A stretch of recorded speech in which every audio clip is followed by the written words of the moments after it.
कर रहे थे। क्या बात कर रहे थे, सुना तुमने? कुछ बेटी बेटी कर रहे थे। बेटी? सर सही देखिए।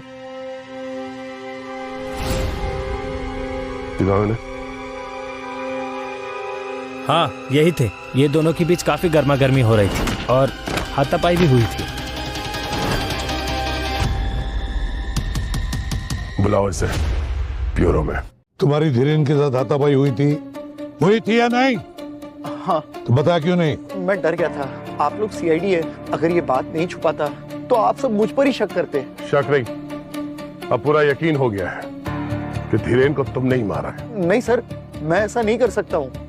बस मेरी धीरेन के साथ पार्टी में लड़ाई हुई थी। किस बात को लेकर लड़ाई हुई थी तुम्हारी? वो मैं आपको नहीं बता सकता। नहीं बता सकते मतलब? क्यों नहीं बता सकते?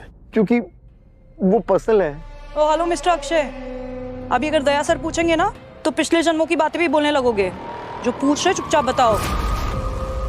सर, धीरेन मेरे भाई जैसा था। वो मेरा बहुत अच्छा दोस्त भी था, लेकिन वो एक अच्छा पति नहीं था। उसके बहुत सारे अफेयर्स हुए थे और इन्हीं अफेयर्स की वजह से धीरेन और उसकी वाइफ में लड़ाई होती रहती थी। वाइफ की डेथ के बाद तो हाल बहुत बुरा हो गया। मैं हर बार उसे कवर करता था, लेकिन इस बार मैटर कंपनी का था। कंपनी का मैटर? क्या?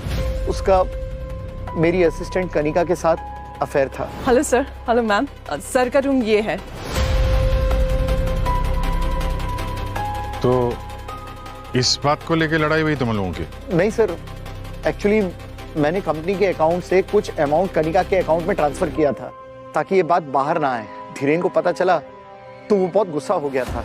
जब मुझे पता चला कि धीरेन हॉस्पिटल में एडमिट है तो मुझे बहुत बुरा लगा।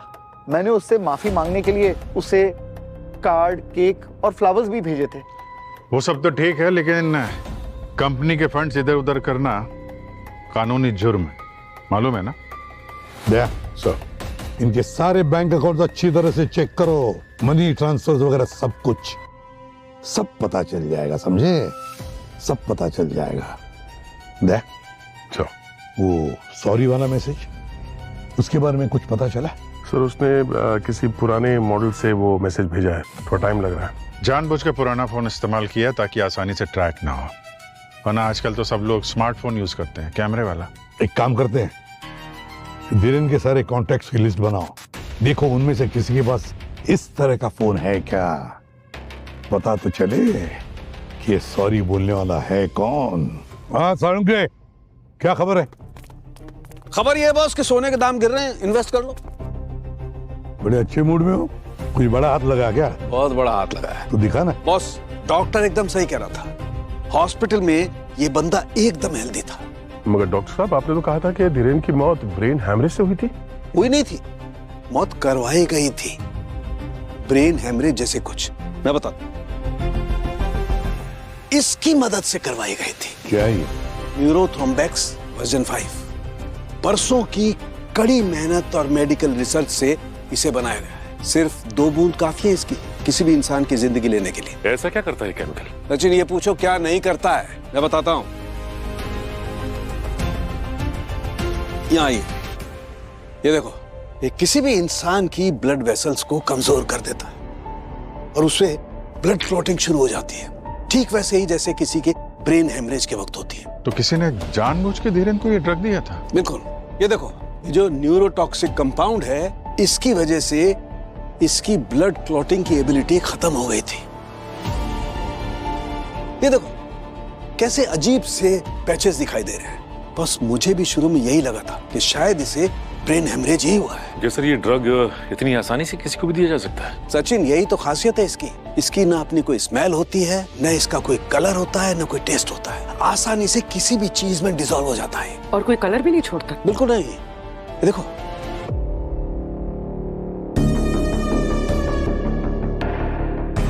हाँ यार, ये तो बिल्कुल पानी की जैसे है। हाँ, किसी भी चीज में डिसॉल्व हो जाता है। मतलब खूनी को मेडिसिन की अच्छी खासी नॉलेज होगी। इस ड्रग्स के बारे में वो पहले से जानता है। वैसे साउंड, एक बात बता, ये ड्रग, ये कंपाउंड न्यूरोथ्रोम्बेक्स 5 अपना असर करने के लिए कितना वक्त लेता है? 3 से 4 घंटे। 3 से 4 घंटे। और धीरेन की मौत कितने बजे हुई थी? सुबह के 7, सवा 7 बजे सर। सर हमने क्लब का सीसीटीवी चेक किया था। धीरेन 9 बजे से लेकर रात 1 बजे तक पार्टी कर रहा था। और सर 1:30 बजे इन्हें एडमिट किया गया था हॉस्पिटल में।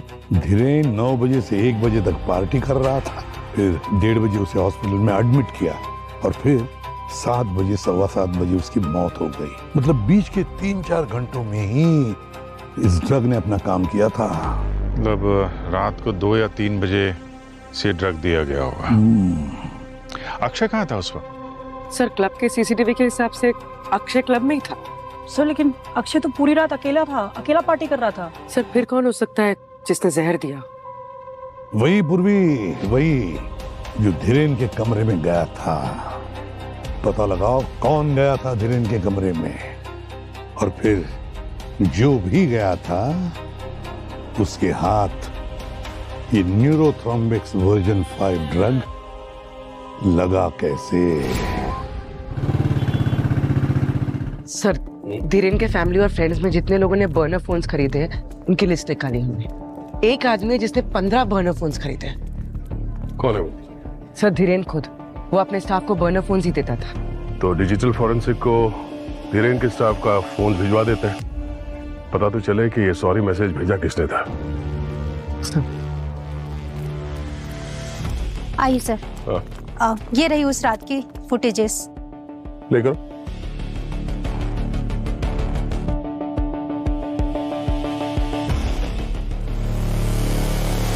एक मिनट, ये पॉज करना।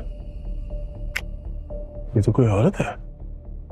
जरा और जूम हो सकता है इसमें? यस। कनिका,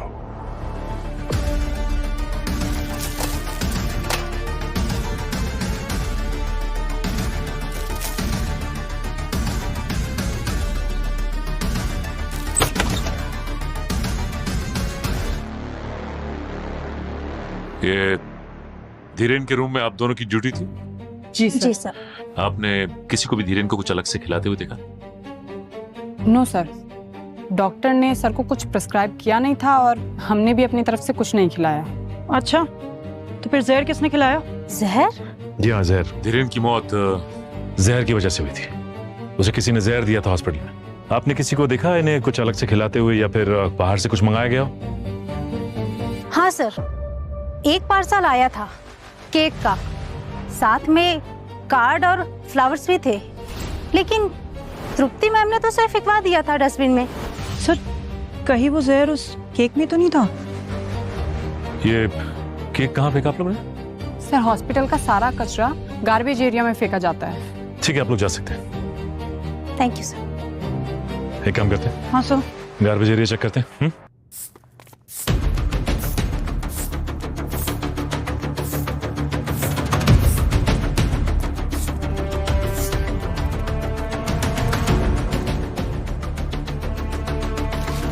जी सर।